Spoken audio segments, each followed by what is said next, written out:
All right, here's my take on it, and I've said this before.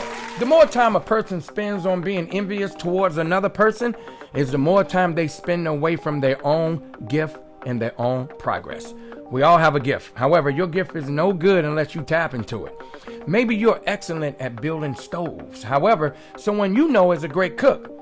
So why be envious at that someone for being talented enough to be a great cook when they couldn't cook unless your talent stepped in to build a damn stove?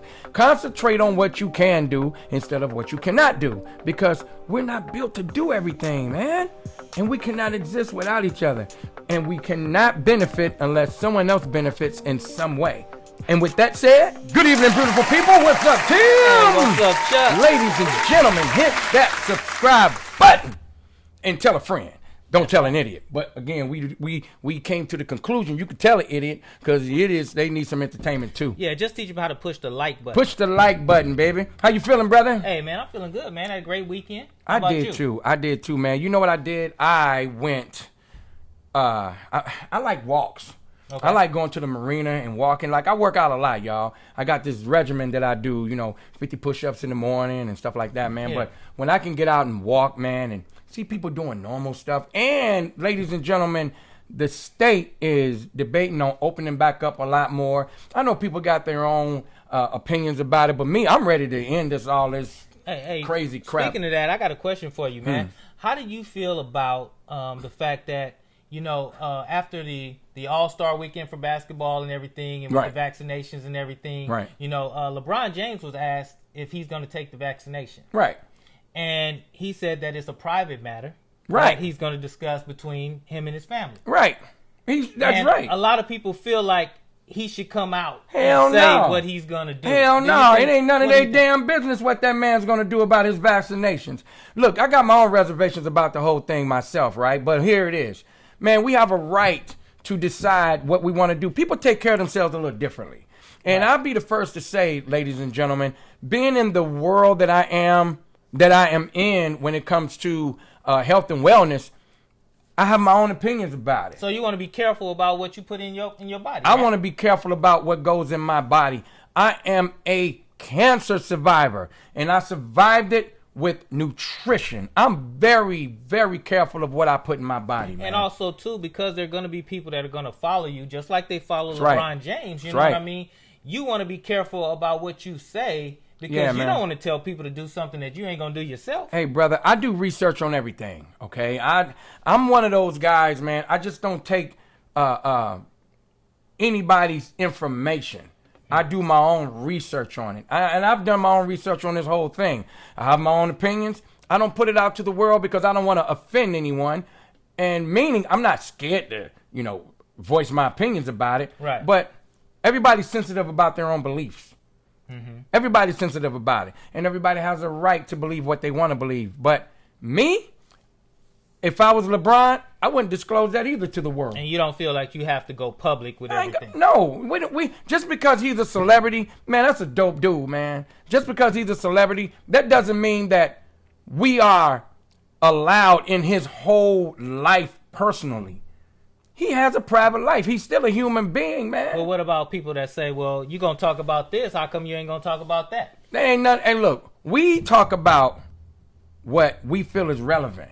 All right? We're not trying to invade nobody's private space. That's not what Fokus Family is about. Right. We concentrate on the family aspect of life, different life situations. We let people know it's not blood related, it's love related. It's not about none of that scandal and all that old crap, man, that's out here, man. I don't want to invade nobody's privacy, man, and I damn sure don't want to disrespect anyone. Right. But I tell you what we should invade.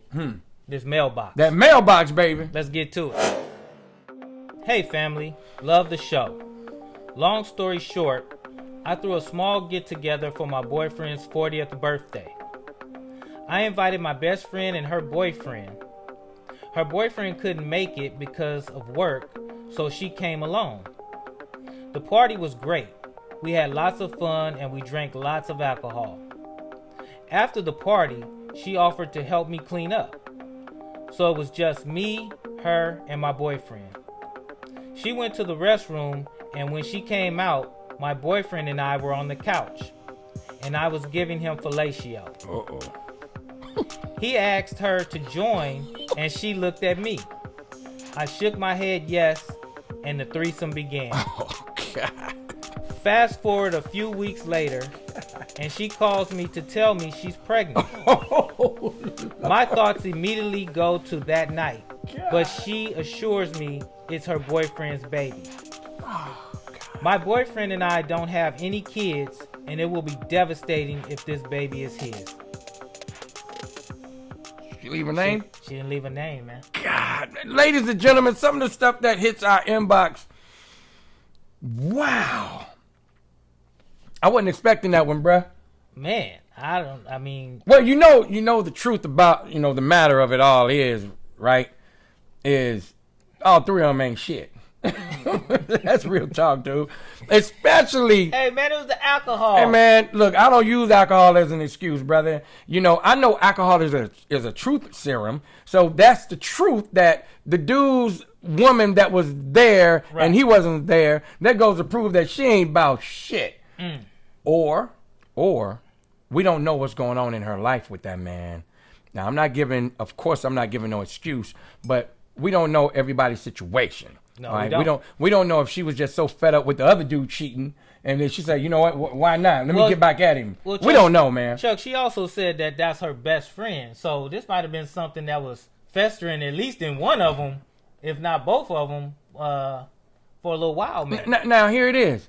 I mean, talk about some real JS stuff, Jerry Springer. What's she gonna say to her boyfriend when her boyfriend probably jet black as a damn piece of tar, and then the baby come out looking like he Mexican? Well, she say she's sure that it's her boyfriend's baby. Now we don't know the timeline. Wait, okay, which boyfriend? Is she talking about the girl's boyfriend who she had the threesome with, or the girl's boyfriend who's pregnant? Well, you're right. It's not really clear, but I'm assuming that she's saying that it's her boyfriend and not her friends that she had the threesome with, but her actual boyfriend. I think she's saying that she's sure that it's his baby. So she called her friend to tell her that, I'm pregnant and it's my boyfriend's, it's not your boyfriend. See, here it is, man. God, man, how can this whole social world, dude, is crazy. And I know things like this been happening a long time. But this whole social world is crazy, man. Where are the boundaries? Where are the condoms? Where are the ethics? You're right. Where are the condoms? But here it is, man. Think about what's going on in their world, man. She's at a party. Her boyfriend couldn't make it. And now she had a threesome with her best friend and her best friend's boyfriend. Well, it was his birthday. Man, I don't give a damn about his damn birthday. But you know what? We don't know the dynamics in the one who cheated on her boyfriend. We don't know their dynamic. So, in either case, if she's going to do that, she should have, if she was that fed up with her boyfriend, she should have broke it off with him or something. Well, she broke off something. Yeah, she got broke off. Hey, family, let us know what y'all think about this. This is a tough one right here. This is a tough one right here. She didn't even want to leave her name, so... Hey, Chuck, man, I got a question for you, man, for the family meeting today, man. It was something, actually, I was thinking about on my way over here. Okay. To the studio, man. Have you ever had your heart broke? Or have you ever broken someone's heart? Have I ever had my heart broke?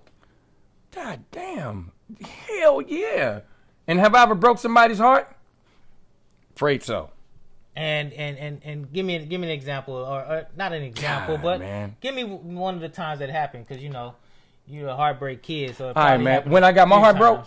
Yeah, when you got your heart broke. All right. I was with this young lady, man, and I was really into her. Okay. All right. She probably gonna watch this, man, and know, you know what I mean? But you know what? After you tell that, I'm gonna give you mine. But she probably gonna watch this, man. Okay, go ahead. But man, I was into her, brother. Okay. I was into her. I ain't gonna even lie, man. I was into her, and she calls me up one day and told me her baby daddy needed a place to stay, and she let that fool move in, and wanted me to hang out, like wanted me to still stay in a relationship, while she and her baby daddy and the kids lived in another place. And how long were you and her together? Man, I think me and her was together probably a year, I guess. You know, it was a while back, man. But yeah, I remember I was messed up, bruh. And I told her, I said, look, if he move in, we can't do this. You know what I'm saying? I know what she looked like in a thong. I know what she looked like in a thong. And no, I am not going to be. And the thing about it, man, is like really, brother, I was into this girl, man. Wow, man. Yeah, bruh. Wow. Yeah. You know, she would come over, man. I remember when I first moved into my place, man, she would come over. And the TV that I bought it for her. I wanted her to be comfortable, man. You know, put your feet up, watch TV. You know, yeah, man. And she called me. She said, you know, but that's my baby daddy. I'm like, wow. And look, he's a cool dude. Oh, don't get me wrong. He was a really, I liked him. But you didn't want to go over there and visit, and he coming Brother, out the room in his I drawers. liked him. He in there in the drawers going to get some milk. And Man, what's up, Chuck? No, man. I liked him, but I ain't like him that damn much for you to be living with my woman. Hell no, fool. But, you know, yeah, man. Yeah, Chuck, man, I was just making some breakfast, man. You want some of these eggs? It was hard, bro. It was hard, bro. It was hard. Check this out, Chuck. All right, this was a long time ago. Okay. Long time ago? Long time ago. Hey, back when, remember I'm going to tell you how long ago it was. It was when the Gulf War. Woo. That's when the flip phones Back was like out. 91. Wasn't no phones out, but the big, heavy ones. The big Right. But bricks. check this out. Okay. So, at that time, they was talking about maybe doing a draft for the war, right? Right. And so I was a youngster. So I'm thinking, Scared I might have to go, right? Shitting on so yourself. My girlfriend, I asked her, I said, well, you know what, babe? If I have to go, the one thing I would like is for you to have my baby. Yeah. Because I would like to at least leave a seed here if I don't make it back. This was a long time ago. Long time ago. I had no kids, right? So she said no. I wouldn't have your baby. I don't want no kids. I don't want no baby. Fast forward a couple months later, she not picking up her phone. I'm calling her. She not answering the phone. So I shoot out to her house. I go to her house. I knock on the door. Her dad comes to the door, right? I hear her behind the door before he opens it, though, and she said, it's Tim. He come to the door. He open the door, but he won't let me in. He ain't never did this before. He don't let me in. Okay? So I'm like, yeah, you know, is your daughter here? And he's like, nah, she went to the mall with her friend. You're like, no, nigga, she right behind the door. So I go around the corner to her friend's house. I knock on her door. She come out, right? I said, hey, you know, where your partner at? You know, I'm looking for her dad said y'all went to the mall. And she said, oh, she didn't tell you? I said, tell me what? She said, hold on, I'll be right back. She went in the house. She come back outside, and right before she say something to me, a car pull around the corner, and it's her pie. It's my girl. She get out the car. She come over to me, and she said, well, I'm pregnant. And I'm looking at her, and she's like, and it's not yours. Wow.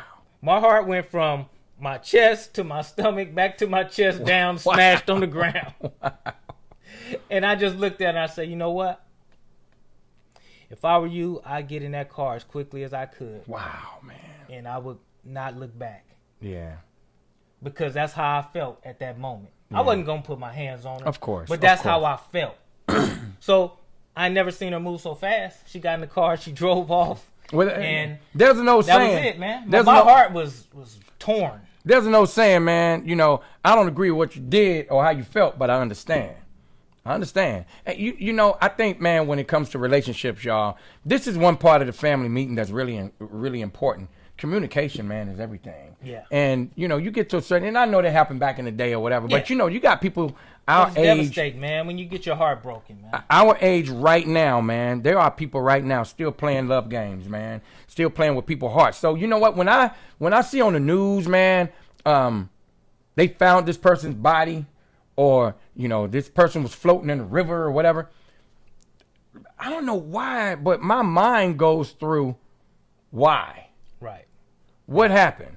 You know, now, we got people that are unfortunate to be in certain places at certain times that things happens to them. But then when you get your feelings played with, your livelihood played with, your heart broke, people react differently. I'm not saying I agree with it, but in certain situations I understand. Communication is big, man. You cannot play with a person's life. You can't play with a person's heart. People react differently, brother. Yeah, y'all need to stop that. Yeah, man. Hey, when you get to a certain part in your life, man, you got to be 100. Yeah, and family, I need y'all to be 100. And let us know about a heartbreak you might have had in your life, or somebody's heart that you might have, broken. Who did you stab? Maybe you want to apologize. Who did you to them. shoot? Apologize in the comments. Who did you pour alcohol? No, let me stop giving people ideas on how to kill people. Look, yeah, that's a good one. That's a good dialogue about getting your heart broke. And look, when you got your heart broke, what did you do at that particular time? What did your emotions, if you want to share it? Some people are vicious, bro. Please share. But share, something. Hey, Chuck, man, it's pet peeve time, man. And it's time, you know what? The last time I brought one, right? Right. And I need you to give me, you already over here laughing, so it must be something that you really want to get off. I mean, you mad, you happy, what's going on, man? Tell me what's happening. Some people going to think it's petty, and I might touch the black community with this one. Okay. All right? They might not like this one, man, but I don't care. I'm going to tell you right now. But is it real, though? Oh, it's 100. It's 100. Hey, if it's real, let's have it. Hey, look. Some people get uncomfortable. Sometimes it's good to feel uncomfortable. Okay, everybody knows that I'm not a meat eater, all right? But we're going to go back when I was eating meat, all right? When I was eating chicken. Hold on, man. What meat you talking about? Chicken and fish and beef. Oh, okay. All right, just making sure. All right. Let's do it. It's a family show. So, look. Spaghetti and chicken. Spaghetti and chicken. When I used to get invited to parties. Right. And I get there and it's spaghetti and chicken. Hey, man, that's our food. I can't stand that shit. Spaghetti and chicken. But now don't get me wrong. It feeds a lot of people. I don't get me wrong. I get it when you go the first time to the party and it's spaghetti and chicken. Mm-hmm. Maybe it's the next time and it's spaghetti and chicken. But every party that you go to, man, with that same person is spaghetti and chicken. My daddy always told me, man, you can't eat every woman's spaghetti anyway. You know what?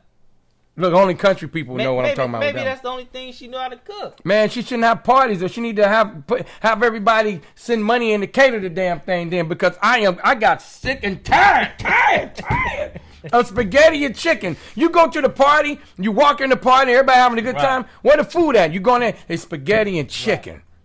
Right. I got a question too about that though, Chuck.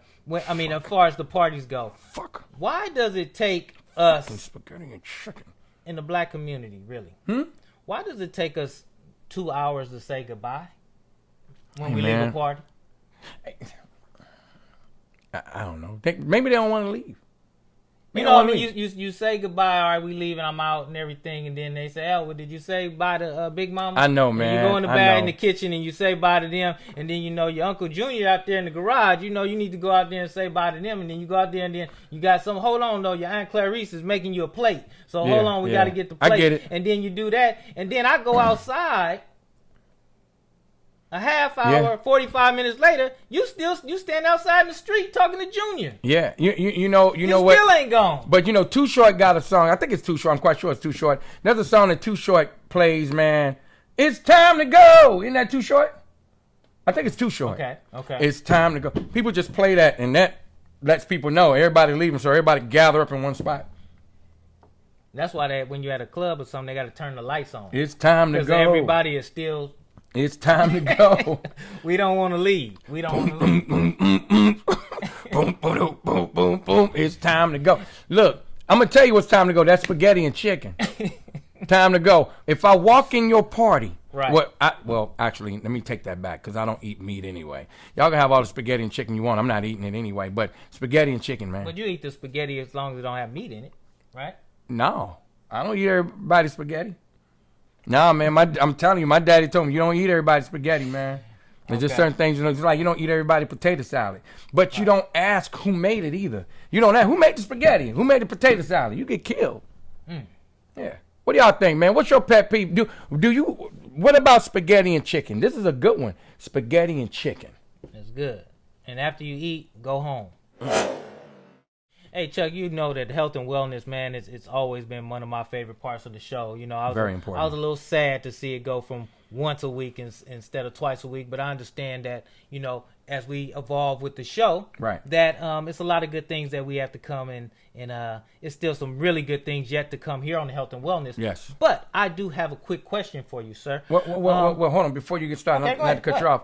What I like about doing health and wellness on Monday is because it prepares folks for the week. It's like a kickstart, man, that we can think about as we go through our week. So every Monday, that's why we changed it to Monday in the first place. Yeah, I mean, there's always a method to the madness when it comes to you, sir, and I know that. That's why we work so well together. Yes, sir. Yes, sir. But the question that I do have for you is shortcuts to weight loss. And I mean, like people that have surgeries and things like that. Is that a good thing? Is it a smart thing? Is it a healthy thing? I know it's a personal choice, right? But for you, or if someone was to come to you for their advice, right, about it, I know that it's something they would need to speak to their doctor. It's a personal choice. I get all that, but just in your opinion is what I'm asking for. What do you think about? Not just working out and the regular wilds and eating healthy and things like that, but people who just want to lose weight quick. Any quick method to do anything as far as a journey or a goal is a lot of times not the right decision. Now, let me say this. There are situations to where a person is suffering from obesity to where that surgery is needed. Okay. Okay. Some people are in situations to where they just can't get it off because of different reasons why they are 400, 500 pounds. They can't move, can't walk. Certain situations that surgery is very well necessary. Now, with that said, I always advise people to try the natural way. A lot of things are mental because of what people go to, and they go through things, and food is like their outlet to escape a lot of trauma that they've been through. Okay, so when you see somebody who's obese, man, people look at them, you're fat and you're lazy. Nah, man, people go through different stages of life of why they got to the situation that they're in. So when you get a person that's 250 pounds and the first thing they want to do is go get the weight loss surgery, I would suggest trying to figure out a way not to do that. Let that be the last option. There are things, man, that people do, man, and I've seen people go from 250 pounds to 210 pounds. I've seen it. They wanted it. They didn't want to take any shortcuts. They completed that journey because of the effort and consistency. Mm-hmm. Consistency is everything. If you can prevent getting the surgery, go that route first. Now, there are a lot of people, man, who just want a quick fix. And they think in their mind that this surgery is going to be a quick fix. Right. What happens is they don't understand, as you get this surgery, you have to change your whole entire life. The same as if you would have done it before the surgery. You can't get the surgery and still do the same thing that you used to do. You can't get it and think that you can still eat the same way you used to eat. Treat your body the same way you used to treat your body. No type of physical activity, none of that. So for those people who would say, I just don't have the time to work out. I don't have the time. I got so much going on in my life. I don't have time to go to the gym. I don't have time to eat healthy. I'm always on the go. I got to eat what I can eat. And so I'm just going to get the surgery and lose the weight. So what you're saying is, even after you get that surgery, you still got to find that time to exercise. You still got to find that time. And you know what? A lot of people go into a depression because they figured the surgery is going to save them. And it's not. All right? You got a protocol you got to follow for the rest of your life when you get these surgeries. You cannot eat horrible. You cannot treat your body horrible and expect to stay healthy. It Right. doesn't work that way, man. It doesn't. So again, if you're going to get the surgery, my advice to you is try the natural way first. Let the surgery be the absolute last option. And you know what? There's a lot of doctors who perform the same surgery that would tell you the same thing. Man, I have been waiting on this photo album. Ladies and gentlemen, the group that I'm about to bring you right now is responsible for a lot of hits, man. They were on the forefront for a long time, and they were also doing things on the back scene. And I'm talking, these guys, man, produce people like the Backstreet Boys, James Brown, Samantha Fox, Lisa Cult Jam, UTFO, Dr. Kid and Play. These guys are responsible for so many hits, man, that folks did not realize that it was them. Yeah, and this group comes from Brooklyn, New York. Yes. Hip hop and R&B. Yes. New Jack Swing, all that in between. All that, man. They set a trend, man. Yeah, and they've been started back like in 1976, I think it was. That Yeah, they man. started, and they still going. These guys right here are full force. That's right, man. You talking about Paul Anthony, Yes. B Fine, Bow-Legged Lou, Shy, Kurt TT, Baby G, all of them, man. You know, and you know what I remember most about them though, man, is not just the great music that they did, you know, because they got some unbelievable hits, but I loved them in the house party movie. Dude, man. they was crazy. They was crazy. I'm gonna kick your fucking ass. Hey, look, check this out, man. One of the reasons why I wanted to bring Full Force into the family album is because of what they represent. That's right. These are guys who are family, and they represented that. What I loved about them as well, man, is they had a harmony. They had a vocal harmony that was so distinctive, dude. You hear it and you know it. Right. Me and my brother Dave, man, we were, and still are to this day, huge Full Force fans. And ladies and gentlemen, we're going to have a surprise for you at some point very soon. We're not going to get into it right now because we're working on it. But these guys set a lot of tone. And what I loved about them, too, is, to me, Yeah. they set the tone in R&B for weightlifting. Paul Anthony, that dude, man, Lou, all of them cats. Right. They got albums, man. You can see these cats was in shape. Oh yeah, they was, man. They was doing it, man. It wasn't your average R&B singer, that's for sure. No, they wasn't, man. The writings of Paul Anthony, the voices of Lou and Paul, the writings of all, and the musicianship of all they've done. Right. And the tone that they set in the industry, dude. So much, man, that I could say about this group, man, because they influenced me. They influenced me with my harmonies and what I do in my music, and Right. they influenced so many people, man, and they are loved and respected throughout the industry. Yeah, they are, man, and like I said, the utmost of talent, you know. And the thing is, their physical appearance. I mean, if you had told me back in the day, Chuck, that, you know, Tim, I'm gonna take you to somebody, you know, that's gonna do some songwriting and producing for you, and you brought me in the room, man, I think you was trying to set me up. Dude, I know. Big dudes. And they're people, man. You don't think about it. You hear a lot of crap throughout the industry about a lot of other celebrities and producers and stuff like that. Man, you don't hear nothing but great things about Full Force. No, I never heard nothing bad about them. Check this out. When you are able to produce the Godfather of Soul, when the Godfather of Soul give you the green light to produce his album, it's all started with you. Man, the Godfather of Soul, dude, that right there, that lets you know, man, how powerful they are. Man, they also work with Bob Dylan. They work with a lot of people, man, that folks just don't even know. I mean, it's just the roster. You know, a lot of times when producers work with a lot of people, you know, it's usually that same genre of music that they work with. But their portfolio, man, it goes on and on and on with all different types of people, man. Yeah. I mean, they have that much talent. We could sit here and talk about these guys, man, all day. But I will say this. It is definitely my pleasure and my honor to put Full Force into the photo album. Yeah, man. we want to thank you for your contribution to the music industry, Man. as well as to the culture. Girl, I want to shower you with diamonds.